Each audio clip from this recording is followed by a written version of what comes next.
On today's episode of the What is Cycling podcast, we have the amazing Cynthia Frazier. Cynthia was the first place female finisher at Unbound XL, a 350-mile ultra-endurance race in Emporia, Kansas. We sit down and discuss how her race went, winning other races, how to change your mentality, her gravel race Gravista, and her videography company. Listen to find out how her race went and get motivated to get out there. So welcome, Cynthia, and how are you doing today?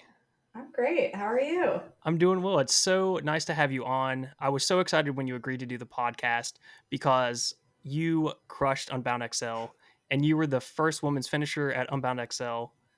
And for those of you that don't know what Unbound XL is, it's a brutal race that's 350 miles. How much elevation is it? I think this one was lower than last year. Maybe like 16 or 17,000 feet of climbing for Only 350 only. 16,000. And so I didn't realize, do they change it every year? Yeah, so each year the route is different. This year the route went south of Emporia, Kansas, where the race starts and finishes.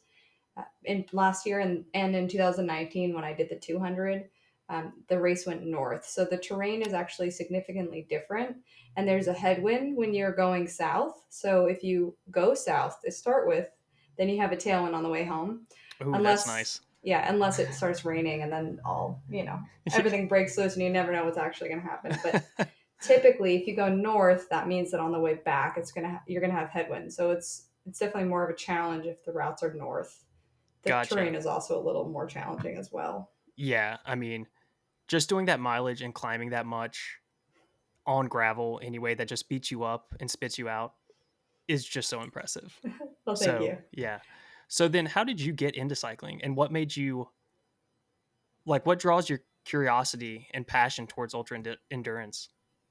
Yeah, it's sort of a long process, I guess. I didn't start out with ultra endurance anything. I was a runner and I was also a swimmer growing up, and I did 5Ks. I did 500-meter swims when I was in high school. And then when I went to college, I got into triathlons because I wanted to do some sort of team aspect of athletics, but I was kind of tired of just running and I was kind of tired of just swimming. So I picked up the triathlon situation, and I had a great time when I was at school. I went to James Madison University and we had a huge club team. It was super cool. And then as I was finishing my years there, my passion for that sort of dwindled, and I started just riding my bike, and I really, really love riding my bike. I still do to this day. But I over hope the so. years, yeah, over the years, my passions within the sport of cycling have changed. I started out as a road and crit racer, and I raced Dairyland's 10-day crit series. I raced some, major US UCI races over across the United States, and I found that I kind of got burnt out from that as I had triathlons. So I continued on to the next thing, which in 2019 was gravel cycling. That was sort of when it was starting to get a little popular, but not quite there yet. And I am on a women's team, and we sort of like went from road and crit racing, and we became the first women's gravel team. Oh, that's awesome. Yeah, that was in 2019. Velocio Explorer was the name this year.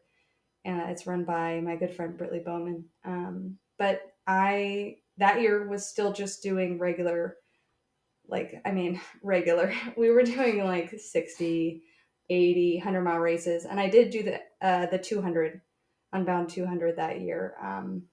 I signed up last minute. That was when you could like transfer entries, and that was a hoot. That was my first ever like really long ride. Mm-hmm. I said I'd never do it again, which is funny because now I'm back again for the third time. But I said I would never do it again, and all of my teammates were going to do the race in 2021 last year, and I didn't want to do the 200, but I was like, you know what? I'm going to do the XL. Just randomly decided, convinced my best friend and teammate Rachel Wills to join me. She was signed up for the 200, and I said, "Hey, you want to do the 200 or the 350 with me?" And she was like, "Sure." So we both decided to do it together, and that was my first ever like idea of doing something that big, but I was starting to enjoy riding my bike for longer periods of time. And so we signed up, and I knew I had to ride a lot before then. Yeah. I did know I have to train. So we have a local uh, route here that people will do. It's a route from Harrisonburg, Virginia to Roanoke, Virginia, and there was a gravel route like Grand Depart in April last year. And so that was actually my first ultra race. It was the first time I had ridden for more than like 12 hours, I want to say. It took me, I think, 26 hours Is that the last year. Rockstar? Yeah, it's called Yeah. Rockstar. Okay. Yeah. Gotcha. Yeah. So I did Rockstar of Gravel last year. That was my first really long ride. And then the 350 last year, that was my second. So then my third ultra endurance event was the Rockstar Gravel this year. Um, and I got the FKT. I had the FKT last year, but I got the under 24-hour FKT for the women this year, which was pretty cool. Yeah, that's Um, amazing. I was gonna bring that up later, but that's so yeah, yeah, awesome. yeah. So that one was a tough one. I had some hard experiences with that one, but it really did prepare me for Unbound this year, and I had everything dialed. I'd practiced everything, and Rockstar was a good opportunity to test everything. Everything went wrong then, but thankfully, I knew how to fix it, and I was ready for the race in Emporia this year. So anyway, that's my like long-winded story of how I found ultracycling, and how I'm kind of like just dipping my toes into that scene, but really excited about what my future in that area has. Yeah, absolutely. And I mean, you're winning, so it's going well Yeah, for you. We yeah, had Chris Thorpe on the very first episode of this mm, podcast, and he was hmm, talking about the Rockstar, and he yeah. said that he had a ton of mechanicals too. So, like, what type of Hmm. mechanicals did you have? I want to compare and contrast to see how how it Yeah, varied. Chris's mechanicals I think were a little more body than bike. Mine were definitely only bike. I By that point I knew, and some of the route of Rockstar is in the places that I actually ride my bike when I do training rides. So I knew where there was water. I also Mm. knew like how to filter water. I brought a filter and things like Oh that. yeah, he did have that issue. Yeah, It yeah. apparently I took him a think he really long learned pretty time. well. Yeah, he learned from his experiences there, as we all do. Um, but I was crossing a river um, late at night, and it looked pretty deep when I got to it. So I started walking through the river crossing, and the bike was on my left side, and the water was coming from the left side, and the water just took the bike out, which then in turn took me out. And Oh so goodness. it's pretty deep. It was pretty deep. When I was crossing it, I was up to my hips almost, like maybe like mid thigh. And so I was pretty deep into the water when I fell. Yeah. And I lost my like top two bag came open from the rush of the water, and I Oh lost goodness. my external battery. And the cable, of course, was connected to it. So I couldn't charge my lights. And so my lights were like alternating, almost dying. So I ended up riding a lot in the dark. And that was what went bad for me because I couldn't really push it per se. I could on the climbs because I just turned the lights out and just like rode up. But then when I was going down, I had to be really cautious. I turned my light on, um, but the lowest setting, and went pretty slow because I couldn't see a ton. And my taillight died also. I lost a taillight. I had two. I lost one of them somewhere. So my light situation in past experiences has gone bad, but I have a dynamo wheel that allows me to get power, and will charge my cycling computer, will charge my like tracking device, and it will also charge other things like a cell phone or whatever. So I choose to ride with that because I have peace of mind knowing that I'll actually have Yeah. lights. So anyway, that was my rockstar experience. I lost Wow. my light. I rode in the dark. That's that's amazing. And then so how far into the race did losing your external battery and like lights go out happen? Um, Probably like 16 to 18 hours in. It took And me 24 hours to do the ride, and it was like in like 2 in the morning, I want to say. holy cow. Yeah. Yeah, what a great time to lose lights. Yeah, it was a. And my also the worst part about it was at the time I didn't realize this, but my tracking device had also it. I don't think it died. It just turned off in my pocket. Um, and everyone was tracking my dot, including my husband and my mom and my mother-in-law and all of the people. And I didn't realize that it had turned off and my phone was on airplane mode to save battery in case I did need to use it. Oh, so you're MIA. Yeah, so I was MIA for a while. I finally realized it, and like 5 in the morning, I called my husband, and of course he doesn't answer, and I'm like, oh, dang it, you Yeah. know. Eventually, I got a hold of him. He was definitely But worried. I surprise, think he's a on the lot of phone with people the were. cops trying to be like, Yeah, where is she? Yeah. no, yeah. Another note from that experience, I now keep my tracker. I have like a secondary mount on my handlebars, so I can see the tracker to make sure that it doesn't die. Because when you're Smart. actually racing, Rockstar is a little like more of a local event. I mean, a lot of people come from all over the East Coast, but there are some bigger events where people get docked time and mileage infractions for not having their tracker on. So that's something Oh, that, interesting. Okay, I didn't know about yeah, that. and that just happened recently in a race in Europe. So that's something for me. I just need to know that it's not dead. I need to know it's still Yeah. tracking me. So how much Um, do they get docked? I think I want to say the thing that I saw was like I want maybe like 40 minutes or Holy something. cow, that's I pretty might I can't significant. remember. I forget. Don't quote me on that though. Okay, I'll have to Um, look it up, but that's still yeah. pretty Yeah, like it was pretty something significant. significant. Like the guy was in the lead. I think it's a Trans Balkan race or something like that. He was in the lead, but yeah, I think so. He lost his tracker. That's what happened. He lost it. Uh, so anyway, if I see it on my handlebars, I know it's there. Yeah, absolutely. And so which one do you use? Do you use the Garmin InReach or Yeah. okay. I don't know why I started using that one. I think it looked better. It seemed like the spot just didn't look as I don't know. Cool. They're both good, I've heard. So Gotcha. yeah, Okay, cool. Yeah, because I've been looking at getting one, but I want to get the break in. InReach 2. I think if you're gonna get one of the Garmin ones, get the 2 because it lasts a lot longer. Oh, okay, that's good to know as well. And hmm so, talking about technology, what type of head unit or like cycling computer do you use? So we are the team that I'm on is sponsored by Wahoo. So I have a Bolt that I will actually I don't use the Bolt when I'm doing the longer stuff. I use the Roam just because it's a little bit bigger and after a while your eyes are really tired. Like squinting at the smaller screen can be tiresome. But yeah, I use the Bolt and it looks. I mean, excuse me. I use the Roam, and it's really great for mapping and all of that kind of stuff. It also has some cool alerts. It reminds me to eat every 45 minutes.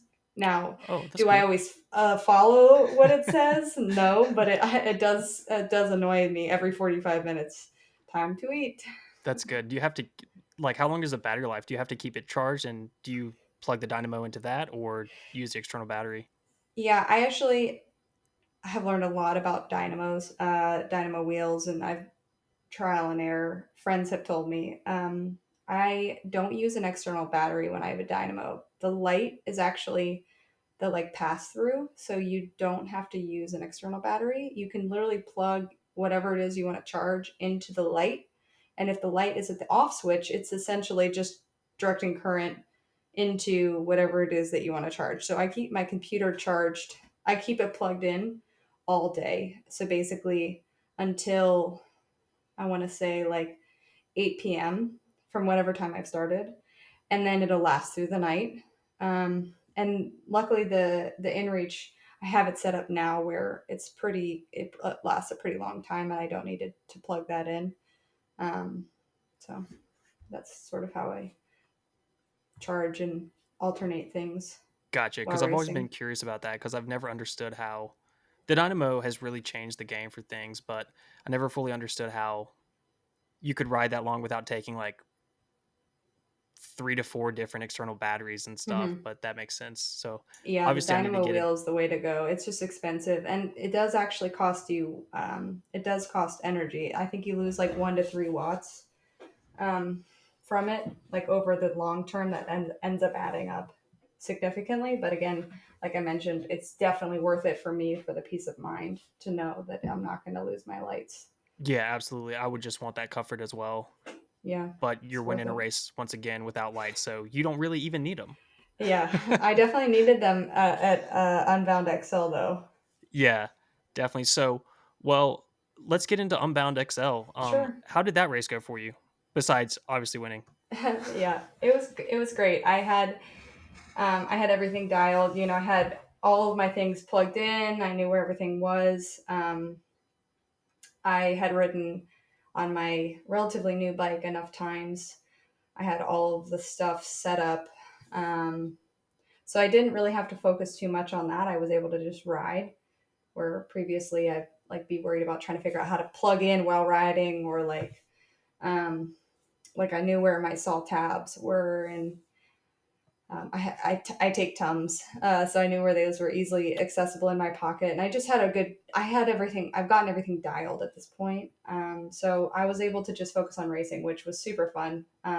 It was fast. This race was, I mean, my average speed was actually faster in the 350 than it was when I did the 200 in 2019, Wow, that's which awesome. is insane. My first 200 miles of the 350 this year was faster than it took me to do the 200 miles in 2019. Yeah, that's awesome. That's so cool. Yeah, it was super fast. It was really fun though, because it was like I was in a group almost the whole day. I was basically from mile 1 to 295. I was with other people. Um, in a pace line, or just with people. Sometimes we weren't actually, doing any sort of pace lining. We were just riding next to each other. And those were, they're quiet moments where people are just breathing and you hear the bikes humming along. It's quite peaceful, actually. Yeah, and so since you rode with a group for so long, what was the morale like? And did you all have to kind of like talk everyone out of the pain cave and their dark spots and stuff, or what was it Yeah. like for that long? Um, you'd be surprised how silent it can be when you're in an ultra race and everyone's in their own mind. I Hmm. think at the pointy end of a race, most of the people by the second half of the race, it wasn't their first rodeo. So those are the people that don't need to be talked out of the pain cave.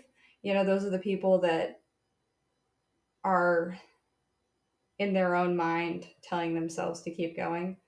I don't think I heard anyone say like, "Oh, come on, man, let's go, let's go." If someone got dropped, it just got dropped, Yeah. like they were just not going to be able to hang on.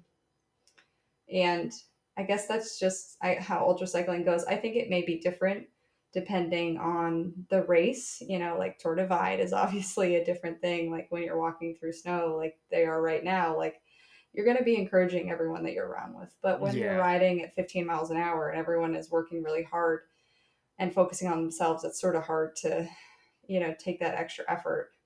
If someone's off the back and you don't really know that they're off the back, I guess that's um, but it was positive. People, I think in ultra cycling races know they're lucky to be there, and everyone is just like like excited that they're in a group, even because being by yourself for that many hours is nice, but it's also really nice when you're going an extra couple miles an hour faster because you're working together in a group. Yeah, absolutely. I know that riding by yourself can be kind of demoralizing at certain points. So just even like if you're not talking, but just knowing someone's there, Mm-hmm. it's kind of comforting in Totally. a way. Yeah, yeah. And you make a relationship. I mean, like you'll see the same people next year, or you touch base on Instagram or whatever, and it's definitely like somebody in the 100 mile came upon our group, and I've told a couple people this, but basically like there was 7 of us riding together for a long time, and somebody was like, "Is this your family?" And we were all like, Yep. "Yeah, basically." Exactly. That's Yeah. awesome. Hmm. And so when did you know that you knew pretty early in the race that you were in first place and that you just stuck with that group? Yeah, it's funny that you say pretty early in the race, because it was at mile 240. So Oh, I in sorry. theory, it was actually not that early in the race, but yeah, we basically, the Scotty who was in second, her and I were back and forth on the front.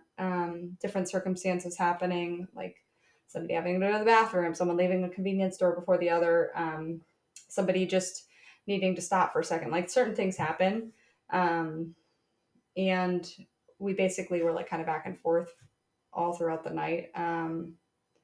Not all throughout the night. We were back and forth a handful of times, and then after a while, we were just all together, and there was a big group, maybe like 7 or 8 of us. And then from there, we rode through the sunrise, which is beautiful, and then we got to the next convenience store, which I want to say was like 7:30 in the morning. I think it was like mile 230 or 230 something. From there, everyone kind of like whoever wanted to go waited for each other. It was at a point where we had been riding together for so long. There was that like courtesy. Mm-hmm. And so we left and we actually got to enjoy some pavement, which was really nice, which is very few and far between. But when you get Yeah. pavement, everyone's like, woohoo! Yeah. Even if it's in a headwind, it's awesome. Yeah, exactly. And then we got to a gravel section where there was some like rolling steep punches. And that's sort of when I was actually feeling pretty good. And we started going, and I maybe like into the third or fourth one, I didn't see Scotty, who was in second. And we just kept rolling. And um, I didn't, I wasn't sure what was going to happen, but I knew that if I just could stay with the group that I was with, um, that would mean the farther I got ahead, you know. Um, and that's sort of how gravel racing is. If you can stay with the lead group as long as possible, there's a chance you might win.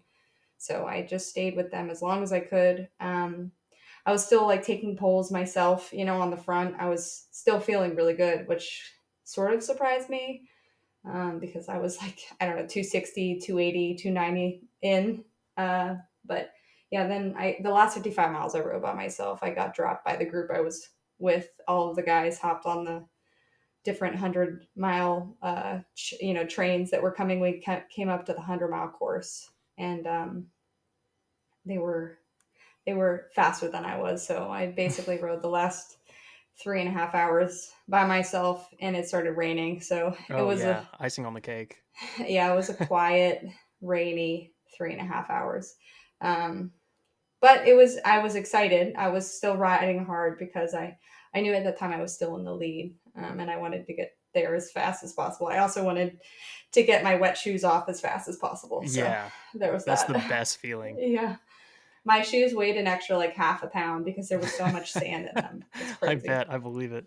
Hmm. So what was the time difference between you two? Um, I think it was almost an hour. I want to say. Oh wow, okay, Um, that's impressive. That's yeah, awesome. I'm not sure. I mean, everyone's race is different, so I'm not Mm-hmm. sure what might have whatever. But yeah, I just I wanted to get my shoes off, Yeah, yeah. The and I harder you wanted to ride, win too. So I guess those are two things. I was just trying to get to the finish line as fast as possible. yeah, whatever motivates you to win. Yeah. That's awesome. So, and this is one thing that I've tried to do, but I've never been able to successfully do. But so how do you ride through the night? Because I Mm, just can't, hmm. I just hit that block and I'm just Yeah, like, I just get miserable and I just can't break through it. So how do you do it? I think that the only way I probably get through the night is I actually don't know. I take caffeine pills. This time I only took two, and they're only 100 milligrams, so it's not like anything like mega significant. You know, I mean, like that's a lot of caffeine. But I take one right in at nighttime, like right That's when the it's only getting times you take dark. them is just Yeah, during the night? yeah, during the night when it's getting dark, and then in the morning, like when it's sunrise, because at that point, then it's like you've kind of like you're closing out the nighttime chapter, but you're opening the daytime, and it's sort of like, well, I need a little bit of boost into this. And your circadian rhythm and stuff kind of waking back up and Yeah, yeah. maybe I don't know. I don't know any science. I just know that it works, and that I guess that is science. No, I I love riding through the night. I always like night riding, mountain biking. I just really enjoy it changes the scene. Like we have a mountain bike park here near where I live, and I've ridden so many miles there. But when I ride there at night, it feels like a whole different place. Hmm. And I feel like Absolutely. with night riding, anytime, anywhere, with road bikes, gravel bikes, I actually don't really like to ride on the road at night, but any Yeah. of the other things, like I just, it's just like it's a whole different place for me. And It's peaceful. I think that for those people who are like maybe yourself or somebody who may be listening, that riding at night, if you can just decide to take a step back and say that you're just riding in the dark, you don't have to be like, oh, it's 2 in the morning. You can just take a step back and say you're riding in the dark, not in the night. That kind of mindset may help. I That's a also good don't point. I don't look at my mileage. Well, the mileage is on my screen, but I never really look at my mileage, and I don't really look at what time it is. I just know the time of when I need to eat Hmm. based on whatever the like alert is on my computer. Um, and that kind of helps me too because I'm like, oh, I'm not paying attention to the fact that it's only been 30 minutes since the last time it was 2 in the morning or something. Yeah, like you got to figure out how to zone out, I guess, but just enjoy what you're doing. Yeah, I guess that's a good description. Yeah, Hmm. because I mean, there's that time where the sun's going down and you get the sunset, Hmm. and then you're just maybe trying to get back to your car or your house or something. And I do love that moment, or like waking Hmm. up at 4 o'clock and riding. Hmm. But of course, it's like you hear something and it's like, oh, it's probably Loch Ness monster or something. But other It's than a that, Loch it's Ness great. monster. I think it's a learned skill. It's like anything, it's like riding with a light home to your car is a learned skill. Like the first time you did that was probably you got a little wigged out, and then Yeah, each time it just gets a little bit easier. So yeah, yeah, something to definitely. practice. You could ride until 2 in the morning, and do like half a night if you wanted to try and see, you know, have that comfort of knowing that you would only be going until 2. Hmm. Yeah, because I was originally going to sign up for Unbound XL this year, Mm-hmm. but then with moving across the country Yeah, and that's a stuff, lot. that kind of, yeah, I was like, nah, I'll wait until next year. But we're gonna do it. I hopefully next year. Yeah, you should. It's definitely an experience. Make sure you ride before the night, in the night before at least one time, Yeah. preferably two times before you do it, because that's the biggest suggestion I can give to anyone is practice riding through the night. And so, what did your training look like leading up to that? Because also you brought up Rockstar, but how did your training change? Because you just did a ultra endurance race the month before. Mhm. Did you have like a week of recovery and then go into training, or what did that look like?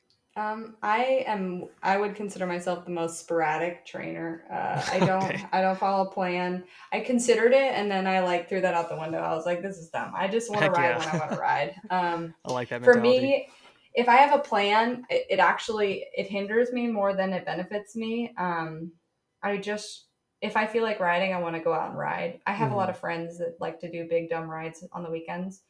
So I'll do two back to back, or I won't ride a whole like one whole week. I'll have too much going on, and I just won't even ride. Um, so I don't know if you want to call that like planned recovery or not, Yeah. but Unplanned recovery. unplanned recovery. Yeah. I know it sounds bad. I'm like not the worst person because I'm like, well, I don't really know. I just do it whenever. But yeah, I really just kind of go off of feel. Um, I don't really use a heart rate strap, but I do use occasionally we'll look at like power to see how things are improving. But again, not really. It's just like I only do workouts because I coach college kids and like we'll do a trainer workout with them to make sure that they're suffering at the same time. Gotcha. But like I just really bikes are for me now over the years. I've found that I have more fun riding my bike without an agenda. Hmm. Um, so that's sort of how I kind of. But it in relation to like your question about like taking time off after Rockstar, like yeah, I try to take like after a big race, I try to take a week off. I think it's important, just for your body to recover and other random parts of your body to recover, not just your legs, like your hands and like I like lost a bunch of skin on my hands after Unbound, Oh, goodness. and just like random things like that. I don't know. You can get sunburn. You got to let your skin recover from that too. So just like little things like that. Your body has to get back to its equilibrium. Yeah, So. that makes sense. I wouldn't Mhm. even think about the sunburn and stuff. You only think about like your muscles are fatigued and stuff like that. But yeah, no, that makes sense. Did you Mhm. take sunscreen with you and all that, or did you? Um, I'm kind of lucky that I have skin that, like, if I do ride um for a day, like for like 6 to 8 hours, and I don't have sunscreen on, I'm not gonna like royally Yeah, roast and have terrible sunburn. I lobster. but I yeah, I did wear sunscreen the first day, Okay. um, and then the second day it rained, so I didn't have Oh, any sunburn at all. perfect. But yeah, one of my friends just had the best. He showed me, he had on Instagram the best thing where like he used a contact case to put some of his sunscreen in, so that Oh, that's like genius. I've used like plastic baggies, Yeah. and then I just squirt whatever it is in the baggie, and I have like a small zipper on one side of my bike bag where it's just like it's basically like a wallet kind of, or like it's so thin, but Hmm. I was using that, but now I'm like, oh, I gotta get some contact cases. This is a great idea. Yeah, that's genius. One other one that I've heard of is taking like an eye drops little bottle Mm. and Mm-hmm. putting like chain lube in it, so it's only Oh that yeah. big. Yeah, it's Mm-hmm. so small. I was like, that's Yeah, genius. Muck Off, they make like little individual chain lube containers. So I usually bring a wet and a dry one with Mm, me, and that's great. I actually ended up using that, and I shared my dry lube with somebody as well, because nice. we were riding together, and I was like, "You need to lube that chain. I can't ride with you anymore." So I peed and handed him my chain lube so he could get his chain less crunchy. Yeah, It especially it after was that many miles, you can't listen to that forever. Yeah, it was at night too, so it's just like there's nothing to look at, and you just hear this crunching for like hours. Yeah, that's terrible. Mm, And so mm, I saw your Instagram post on your nutrition mm. for in Unbound XL, and you mentioned Tums. What is the Tums for? Is it to settle your stomach, or is there like another little added feature to Tums? Yeah, so I when I'm racing at a like really high level like I was, I'm pretty close to vomiting almost the whole time. It's really hard to eat food when you're riding that hard. Yeah.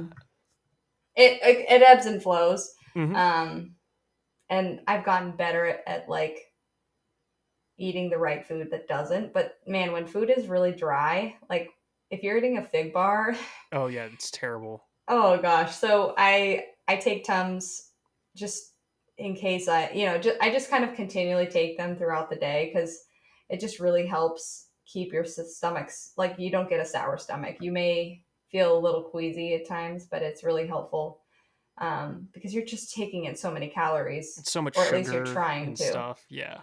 Yeah, I try to avoid sugar as much as possible because I found that just makes it worse. Like Yeah. I bring so many gummies with me and I never end up eating them. I'm like, why did I bring this extra weight? I ate a bunch of Nature Valley like crunchy granola bars, and I Hmm. was like, I need to have had like 8 of these. Yeah. Um, but with food, it's just like I get tired of eating something. Like I used to love this Daryl Lee's licorice, which if you've never had it, to anyone listening, it's so good. I'll have It's to like check it out. I don't think I've Australian had it. licorice. It is so good.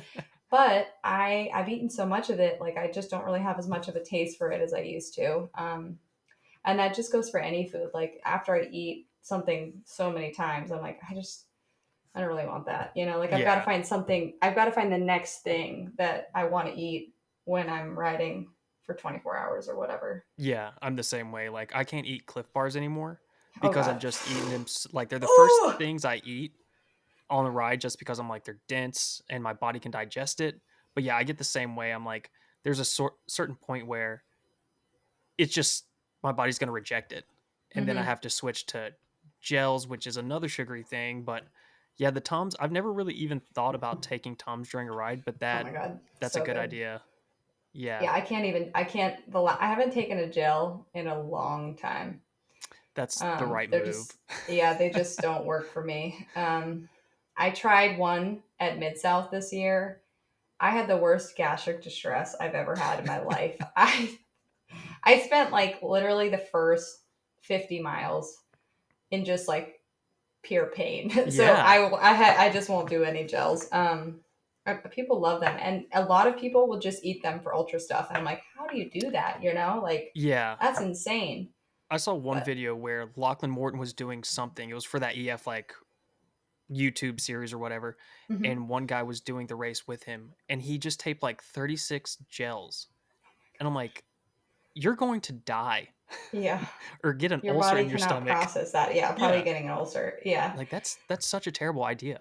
Ugh, it's terrible. Yeah, try the Tums though. It's definitely I like I like the natural Tums, but they like any normal Tums, they kind of like disintegrate. Hmm. So my teammate Rachel found these ones that are like they look like Skittles on the outside, but they're Tums. Oh, that's Um cool.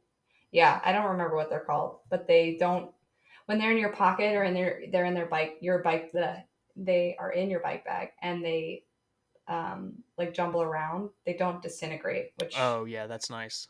I don't know if you've ever experienced anything like that in your bike bag disintegrating. But one time I just opened up one of the little Tums containers and it was just Tums powder. And I was like, Yeah. okay. I've experienced that with like the Noon tablets and they Oh, just yeah, keep Noon rattling tablets. in there and then it's just Yes. like, yeah.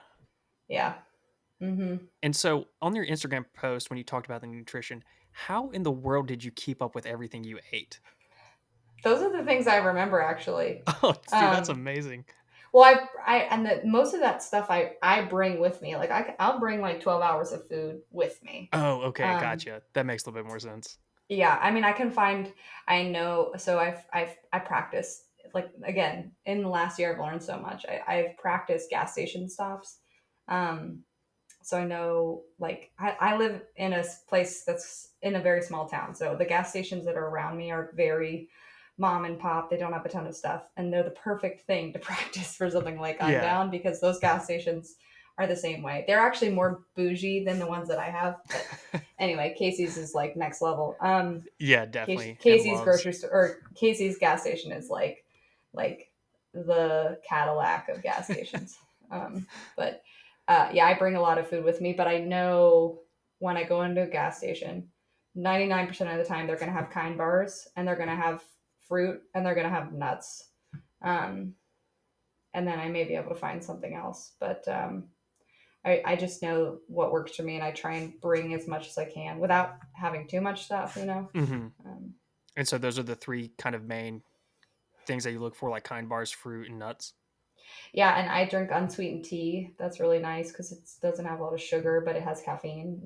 It's like very Yeah. refreshing. I take instant coffee with me, Mm, and that's mm-hmm. and like if I'm getting real low, I'll just put in some water and just pound it really fast, and that Mm-hmm. seems to kind of get me over that hump, I guess. Yeah, I try and shy away. I don't use coffee while racing because I think it kind of upset my stomach. Hmm. That makes I will sense. use Tailwind drink mix for like the first half of the race or like the first like three-fourths of the race, and then after that, I'm like I can't do anymore. But it has caffeine in it also, so um, yeah, I'll try and drink as much of that as I can. But after a while, I'm like I can't have any more of this. Yeah, yeah, no, absolutely. And it's really Mhm. funny too, like just seeing how much you spend on food and what all you take and stuff like that. When I talk to non-cyclists and they're like, "Oh, you bike, you probably spend most of your money on gear and bikes and stuff." I'm like, "It's food. I spend all Yeah. my money on food, and it's just my fuel." Yeah, you'd be surprised. Somebody actually commented and asked for like the amount of money I spent at the gas stations, and it was probably like $70 or something. I Yeah. stopped at 5 gas stations, and I did the like I I was like I don't know getting to the gas station between 10th and 25th of the people, so they buy the gallon jugs, and then there are no gallon jugs for the rest of us. Oh, dang. So I have to buy like 4 individual bottles of water, so I'm carrying so much stuff in the gas station with me Yeah. and I'm like trying to grab all the things and then I got to get in line, and then you got to wait and it's just like it's a whole mess. Yeah, it's chaos. Um, How many minutes did you like on average do you think you spent at the gas stations? well, my stop time was 45 minutes and I stopped 5 times. So I guess what is that? 9 minutes or Yeah. give or take. Okay, Um, gotcha. and that also included, I did stop to go to it's probably less than 9.5 minutes because I stopped one time at a gas station to use the bathroom for like a long time. Mhm. And then I did stop to pee one time also. Yeah. So I probably spent like 6 minutes or Okay. 5 minutes at most of the stops. And then the one gas station at the end, I spent more time there. There And were 6 stops, but I only stopped 5 times. and so what was the trick? Was it a card or was it cash that was I did faster? bring both. Yeah, Okay. I brought both. I started with cash and then I went to card. It's, I think either one is fine. They both take Gotcha. the same amount of time.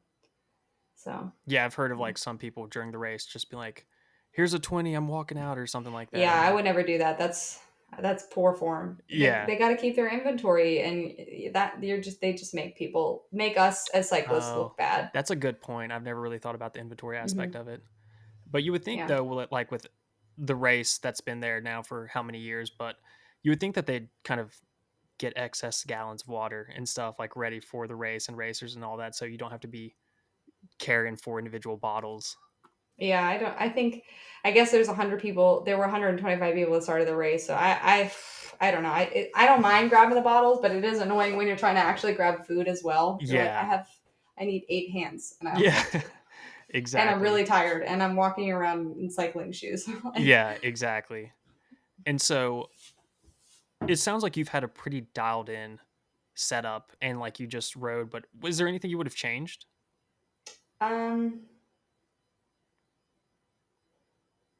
And maybe that could mm, be training leading up to it, or yeah, good question. Somebody asked me this about when I did Rockstar, and I was like, I don't know. I think I would have probably, um, I would have had some more fruit. That's what okay. I would have done, because I struggled. I did actually struggle a good bit with, like, every time I would eat something, I would have to take a really small bite and then put some water in my mouth, Mm, and like get it digestible, or yeah. like able to swallow it. And just like having a banana or something, or like an apple would have been better. I usually bring fruit, but I had forgotten about it. There's just so many things going on, and it's just like really overwhelming sometimes. When you're getting ready, sometimes you forget certain items. But I had it pretty dialed. I had I had an Excel spreadsheet with all of my items that I checked off, um, when I had them, and like all of that. So I was very calculated. Hmm. I would say maybe I would have brought a rain vest, or like some sort of Yeah. vest. I was cold, but not so cold that it was like bad. But when I finished, I was freezing by the Oh time that I yeah. stopped moving. But yeah, it went pretty well. I mean, I just kept going. That was the thing. I just kept moving. And if when you stop, that's when you start to like notice the things. So if Yeah, you can you just keep start to moving, shiver. um, then yeah. So, And so with winning, did you do anything to reward yourself? Like, did you get a huge tub of ice cream, or like what do you do when you win? yeah, You just break the I champagne bottle. yeah, I had a sip of champagne that Chrissy Moan, the race director, gave to me. I ate a lot of food, I guess. It's really hard to eat right at first, so Yeah. I struggled to eat. But then on Sunday, I did have a lot of food. I just ate for a whole week, basically. Like, ate as much food as I wanted. I did not have ice cream, and the main reason is because I don't do dairy, and I couldn't find any non-dairy ice cream anywhere. Yeah. And then I finally found some, and I accidentally left it on the top of, like, wherever I was. Like, I left it outside, and I Oh just, no. like, I drove away, and I Oh was so no. sad. I was like, dang Yeah. it, the one thing I was really hoping to eat. Yeah. Um, but I had to drive home afterwards. It was like a 17-hour drive, so I Ooh. like kind of like my celebration was kind of cut short Yeah. by that. But I just ate. Anytime I was hungry, I just would like basically eat a whole meal. And Yeah. I really enjoy eating food. So that Cuz I was fun. mean, That was a nice celebration. your calories, you're at such a deficit, especially after Totally. that long of a race. And how many Yeah. calories did you burn through that race? Oh, I don't know. I didn't even look. Oh Like, yeah. some of the numbers on that kind of thing, I'm like, I don't even want to know. I just Yeah. eat when I'm hungry. Yeah, but you do really burn. I mean, you should really be eating 500 calories an hour if you can, but I can't even get that. Like Yeah, that's that seems hard like a to high get. number to get while It you're is. It is riding that totally. fast. Hmm. And so Especially what when you're like holding back, like, you're yeah, like, eating Tums and close. crushing those. Yes. And so you were talking, or we briefly discussed about how the groups kind of quiet into themselves because you've all Mhm. been there before. But what is like the mental game that you not exactly play with yourself, but what is your mental strength and like how do you go about that through the race? Yeah, I've definitely practiced and I've gotten better at it. I listen to a lot of books on tape or audiobooks when I'm riding by myself at home. Um, which is funny because I actually basically raced Rockstar and Unbound without any music or anything plugged in my ears. But when I'm home and training by myself, I will listen. And I was recently listening to a book called The Comfort Crisis, Okay. and just talks about how people are too comfortable in their lives. And it's like really hits home for me because I know that there are things in my life where I'm like, I'm sitting in air conditioning. It's like 95 degrees outside, like things like that. Um, and I just know like that our bodies are capable of so much more, and being comfortable doesn't necessarily isn't the way always. And so like that, I kind of find peace and discomfort. And when it's really crappy, I think about another book that I read that's called Embrace the Suck. And it's I by a love that guy saying. who yeah, it's by a guy who was a Navy SEAL, and he just tells stories about all these crazy things that happened. And I just think back to what he had experienced and what I'm experiencing, and know that I'm super lucky to be experiencing the things that I'm experiencing. Yeah. And like I'm not going to die from the pain that I'm experiencing. And like yeah, it sucks. It's raining. My feet hurt, and I still have 40 miles to go. But if you can just recognize that it sucks but continue to go, I think that kind of mental strength is something that like I've been practicing. And I just, if I can just get over the hump of whatever that like emotion is, then I can just keep going. But I definitely, there are, when you're doing an ultra race, there are so many phases of your mental state. Like, when you first start, you feel really good. And there's times where you can, in the nighttime, where you kind of can go down, or like just things like that. But um, yeah, if you can just push on. My motto for this race, I've never said this before, but keep on keeping on is what I kept saying in my brain. I was like, just keep on keeping on, just keep on keeping on. And that's sort of what got me through this time, at least. Yeah. And that's a good point too, like talking about the Navy SEAL and stuff, like the suck that we decide to do with cycling, like that's on our terms and we're not Hmm. being forced to do that and our Yeah, lives don't depend on that. So, yeah, totally. that's awesome. And keep Hmm. on keeping on. That's is that from a song? I don't know. Oh. It just came in my brain, and I just kept saying it to myself. Yeah, I love that. That's awesome. Hmm. Cuz I feel like with me, I'm I don't know, I need to change my mental space Mm. because I'm just like very vocal in my head all the Hmm. time and I'm just like shut up. Like just get out of here. Hmm. So, I need to I start think listening. when you have a negative thought in your brain, you just have to tell yourself to get it out, cut it out. That's what my Yeah. brother would say. Just cut it out. Yeah, that's the Like, Full House, like the cut it out. yeah, Yeah. yeah, exactly.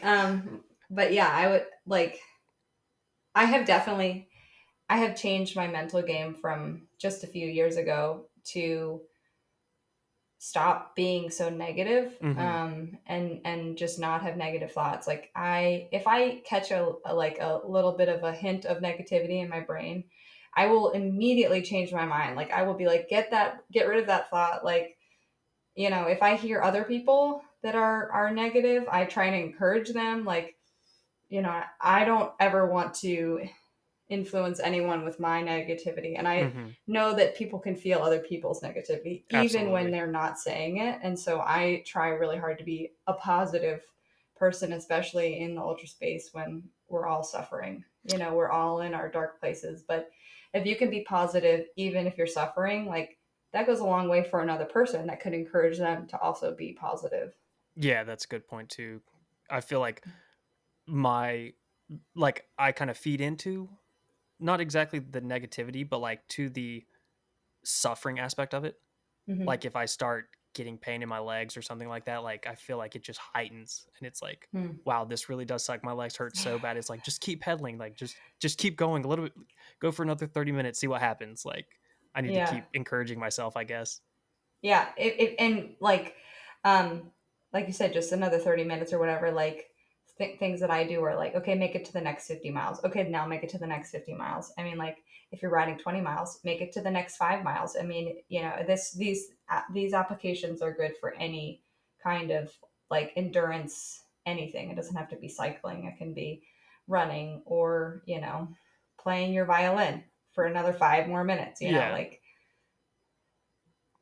And so what's next on your list of races? I have a handful. Well, first, I am putting on a gravel race myself next weekend called Gravista. It's in Buena Vista, Virginia, and this will be the second year. So my life's a little bit crazy. I actually, this month, I don't really ride very much after. The same thing happened last year where I sort of take the time off. If I ride maybe once or twice in between Unbound and Gravista, it's just to like shake the legs out. But it's just my life gets a little busy. So some good time off, and then I've got a couple different things planned, some local stuff. But the next really big one that I'm doing is it's Badlands. It's in Spain. It's the beginning of Oh, that's September. awesome. Yeah, it's a 450-mile, 750K bike packing race that most of the winners or like the top people will do between like 2.5 to 4.5 days. Wow. Um, so yeah, that's my next big one, and it will be my first bike or ultra cycling race that I'll actually sleep during. Yeah. Most, I haven't done more than 2 days basically, so I'm gonna practice doing a route this summer to like kind of get used to make sure all my stuff's set up. And it's called the Trans Virginia. It starts at the Lincoln Memorial in Washington D.C. and it goes through Virginia on the western side where all the mountains are, and then it ends in Damascus, Virginia, which is at the border between Virginia and North Carolina. So I'll practice. It's the same distance and it's also the same amount of elevation. So it's like the Oh, perfect. wow, that's awesome. Yeah, it's just very different climates. One is in a desert, and then one is in the Yeah. mountains of Virginia where it's very green and there's a lot of water. So it's going to Yeah. be a little bit of a difference there. But yeah, that's like the next big thing on my calendar that I'm sort of like really. That's what I'm hyper focused on after I kind of finish the next kind of non bike or me non riding bike things. Other people riding Yeah. bikes on my account, but Yeah, and that's exciting too, just to be able to try something new and like kind of push yourself even further hmm than just kind of one all out race. You actually get to test the sleeping, the setup, the gear, yeah. but just getting a crap ton of climbing into. Yeah, lots. Yeah, there's a lot of climbing in both of them. It's going to be, yeah, both be a challenge. I like to climb though. I enjoy it. It's a peaceful thing as long as I can actually pedal. Like Hmm. it's not too steep that I can actually pedal. Then I am happy to be like slow climbing. It's fine with That's me. how I am. I'm a slow hmm climber, but I enjoy climbing. Like as long as it's not. There was one climb over in Moscow, Idaho, that it was loose gravel, and then it got up to like 14-15% at the Oh top on God, loose gravel, and I like that's the first hill or road I've climbed. I've had to walk in so mm, long. I was I like, probably would have to walk that yeah, I also. was like, screw it, it's no Yeah, shame, I don't care. anything above like I don't know. I want to say 12%. Anything above 10% is tough, Yeah, but anything above 12%, and then if you add in loose gravel, then you're just like, it just sucked the momentum right out. I was like, mm-hmm, just because you're kind of trudging through it, and then it's just like, nope, mm-hmm, not happening. yeah. And so That's you'd be glad that you didn't fall over. yeah, there was that point where I was like, oh, I'm not getting unclipped, and then it just right at the last second. You're able to get out, yeah. Yeah, it was pretty hairy there for a second. And so, what made you want to create a race like Gravista? um, well, in the time that I was changing from crit and road racing to gravel racing, I was starting to explore the areas of where I live. I moved in to Lexington, Virginia, where I live now in 2015. And so I was starting to get to know the Blue Ridge Mountains and the Forest Service roads that are around them. And I really really love riding there. And I was riding there, I was riding on the roads with my like 25 or 28C tires before gravel bikes were even a thing. But as other gravel races started popping up and I started getting into it, um, people here that I was riding with were like, we really need to have a gravel race here. We really need to have one. And I'm like, fine, I'll put one on. So I was the sucker who went for the bait. But no, I really love the roads here, and there's no other place like this. And I have done gravel races all over the country, and I just really wanted to show everyone along the East Coast, along in the United States, wherever they come from, the roads that I train on, because they're beautiful and they're super challenging, and they they're just so unique in their nature and the geography and the, you know, like all the things that make them what they are. And I just love to share that, and I want other people to see it. And also, the Blue Ridge Mountains is a really pretty area, so there's a bunch of like other things to do, unlike Emporia, Kansas, where there's nothing else to do. Yeah, So like there's definitely. like places to go swimming, and like there's like stuff, stuff to do, which is nice. Yeah, So I'm from Boone, North Carolina, oh yeah, and then I got nice. like family in Damascus and stuff, so I've been around Oh the Blue Ridge nice. Parkways Yeah. forever. So like riding 10 minutes to the Blue Ridge Parkway and just sightseeing and stuff has been Mm-hmm. awesome. And I've always I got into cycling after I moved from Boone, and Oh I feel like wow. that was such a waste Hmm. because I Gotta would be move back. yeah, I'd be such a better climber if I lived there, Mm-hmm. especially off the Blue Ridge Parkway. But what goes into making a race? Like I don't know much about that. I know you have to figure out the route, get people to sign up, but like what else goes into that? Yeah, a lot of things. And like vendors and stuff. But yeah, Yeah, so you're basically, I mean, you're event planning, so you have to think about food, you have got to get permits, you've got to get you have to deal with volunteers. I mean, like you can't do it by yourself. I'm trying to do it by myself, but I'll tell you it's pretty hard. I do like 99% of the work, or like 95% of the work, and then I get help from friends. But I created and worked with a designer to create the bandana that we have, that we give to all the riders, and that takes work. Just like all these like random things that the time adds up, um, and it's a fun challenge. It's very nerve wracking when you get 2 weeks out from the race and you're like, wow, I have 500 things I still need to do. I But bet. yeah, just like other like you have to worry about, like you have to have first aid, and you got to go and get all the things to like put at the first aid stations, and like you work with sponsors to like have prizes, and you do a raffle, and like you're working with the timing company to get the number sorted, and I design the number plates, and just like all these like things that like nobody knows how much work it is. Yeah.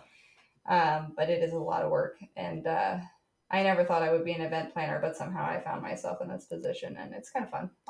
I'll do it for a while. I don't know how many more years I'll be able to do it by myself. My hope is that the race will grow to a point where I actually do need help, because that means that more people are coming to Lexington and to Rockbridge County, where the race is, and Buena Vista, where we have this beautiful outdoor haven, and I want other people to see that, not just for the biking, but also for the other things. So that's a major goal of mine, is to bring people for tourism, Hmm. and kind of like if somebody comes and they see that it's cool, maybe they'll come back. Yeah.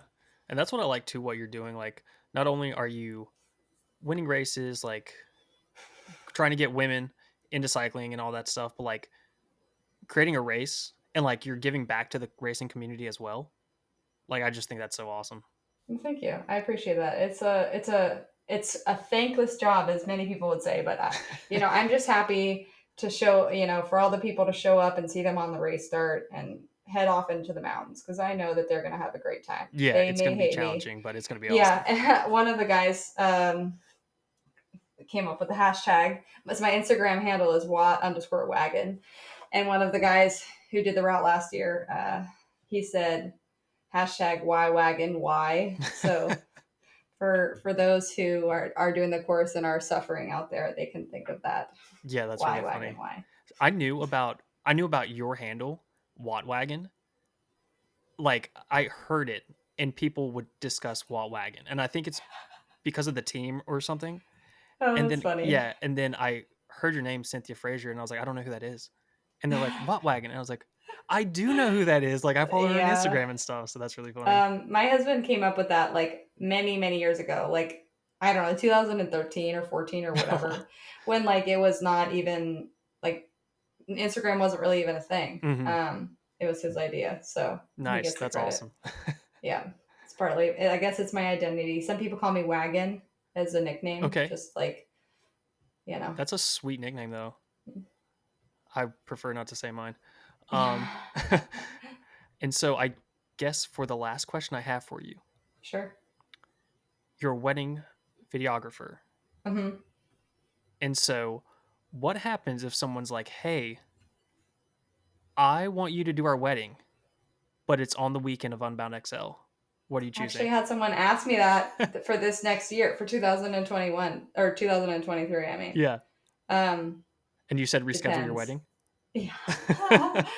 No. If somebody asked me and they wanted to pay me to do a wedding that weekend, I'd be like, sure. I wouldn't go to Unbound. And you got to take business when you can. Yeah, absolutely. Yeah, my wedding videography business is a little bit newer, so although I do try really hard not to schedule weddings on important dates, like races that I want to go to, I oftentimes will take the wedding client over going to the race because um, yeah, you got to make Yeah, money. You got to whatever be pays able the to. bills. You got to do what pays the bills, and bike racing sure doesn't pay my bills. So Yeah, absolutely. yeah. I do freelance stuff on the side, so I totally get Mm. it. Well, Yeah. thank you for being on the podcast. I've Thanks for honestly having learned a me. lot about like you've given me a lot of things to think about, like from Tom's to ride through the night and all that stuff because I Hmm. want to do the ultra endurance stuff. I Yeah. just can't. I don't know how. I'm going to do it. You'll see me there at one race. Okay.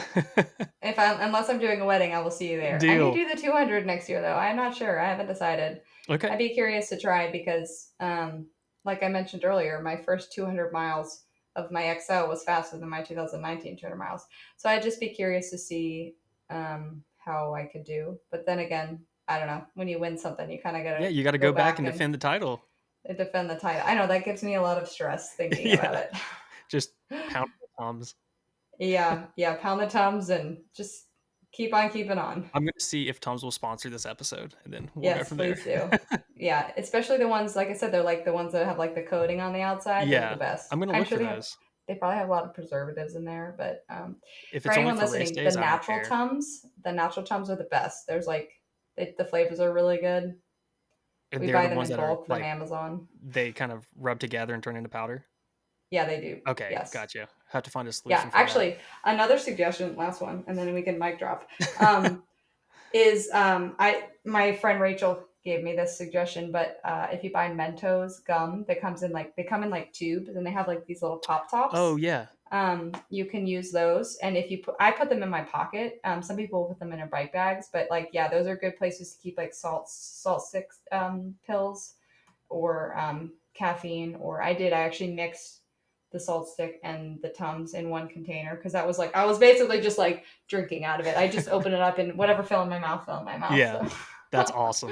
That's a good less idea. time. You just get it and then you can pop the top close and quickly stick it in your pocket. So Yeah, cool. That's awesome.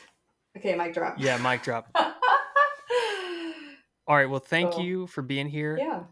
And Thanks for having me. yeah, good That was luck fun. for Thanks. Gravista. Appreciate it.